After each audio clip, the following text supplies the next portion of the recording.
If you're a little confused about the public service loan forgiveness waiver and you've got some questions about how it works, this might be the right video for you. I'm going to answer some of the questions that I received, plus an extra one that I just figured people would have. Hey, Smarty Pants! I am answering your questions about the public service loan forgiveness waiver. This is going to be in 2 different videos, so I will link to the other video at the end of this one. Be sure to watch that as well. I do not work for the Department of Education. I don't work for any loan servicers. I am just a librarian who has done her research. My name is Kate Moody. I run Ms. Moody Money. I'm driven by the idea that good people can do great things once they get control of their money. Be sure to subscribe to this channel so that you can get all that good stuff. First question from Charles Lewis. He says, I'm an educator with an FFEL loan with over 120 qualifying payments.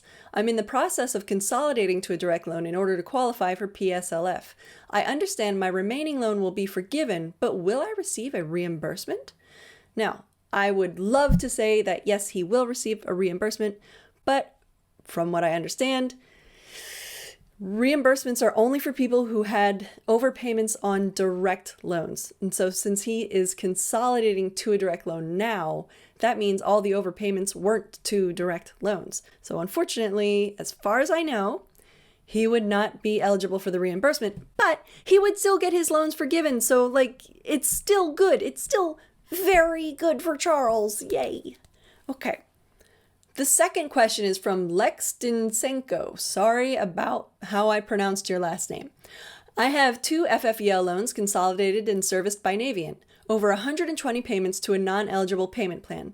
StudentAid.gov says I need to consolidate and then get forgiveness?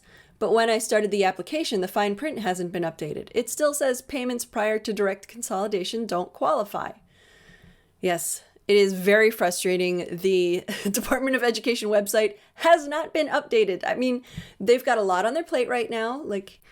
I get it. There's a lot of stuff going on over there, and they just haven't gotten to updating the website yet. What you may hear here and in other videos and websites about the public service loan forgiveness waiver might conflict with what you see on the website. On all public service loan forgiveness pages, though, on the Department of Education website, the studentaid.gov, I should say, there is a big box at the top that says, notice there's a waiver going. Here, click here to get the actual good information. That little click here where it takes you then is really the only information on the website that is updated. Although it says, apparently, according to Lex, that payments prior to direct consolidation don't qualify, now they do. Until October 31st, 2021, they do. So be sure to consolidate all of your loans into a direct loan before October 31st, 2022. And frankly, as soon as possible, because it does take a while for all that paperwork to go through.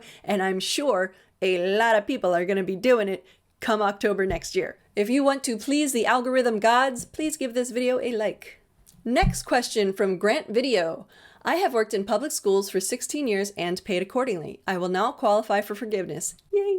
Is there any reason I should make another payment while I wait for all the paperwork to be finalized, other than my credit score? So yeah, of course, for your credit score, you always want to be making your payments on time and in full. This is one I could not find a great answer for. Honestly, just keep paying. It's not worth finding out what happens if you don't keep paying. You want your account in good standing when you go for public service loan forgiveness. You don't want to give anybody any reasons not to give you that forgiveness. So just keep paying on time, in full, and when you get the forgiveness, have a little dance party. Or actually a big dance party, because this is like a big deal. Okay, Army Fan has a long one that I'm not going to read the whole thing. They were asking about prepayment. So they say they will have 110 payments by October 31st, 2022. And that there is a prepayment option that they could prepay to make, which will be applied to future payments. And they're saying, does that mean if I prepay, I'll hit my 120 payments early and then I can apply for loan forgiveness early and get it? Well, the whole purpose of the program is to get people to work in public service industries. And now with the waiver, what they're looking at is months in repayment in qualifying employment. So there's no way you can guarantee, let's say you prepay an entire year. There's no way you can guarantee that you will still be in that qualifying employment for that year. So you have to wait until after you've worked those 120 months in qualifying employment before you can get public service loan forgiveness. Now, if you do prepay though, then all your payments are taken care of. So it's just like one less thing to do every month. Editing Ms. Moody here.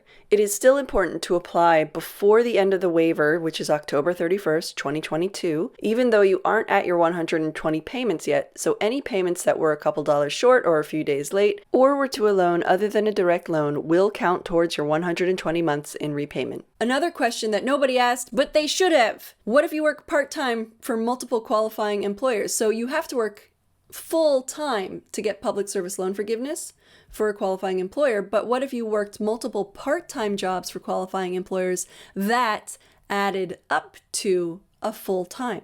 Yes, you can still get public service loan forgiveness as long as the combined number of hours you work for each employer equals at least 30 hours per week. If you work 10 hours for one employer and 20 hours for another employer combined, that means 30 hours a week, so you would be eligible. But if you work for 10 hours for one and 15 hours for another, then here's 30 where you're supposed to be, you're only at 25 hours a week. So unfortunately, you do not qualify.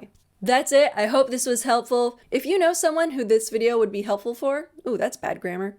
You know what I mean. Anyways, share this video with them. Give them a hand. Be sure to check out the other common question videos or one of my other videos on public service loan forgiveness. Cheers!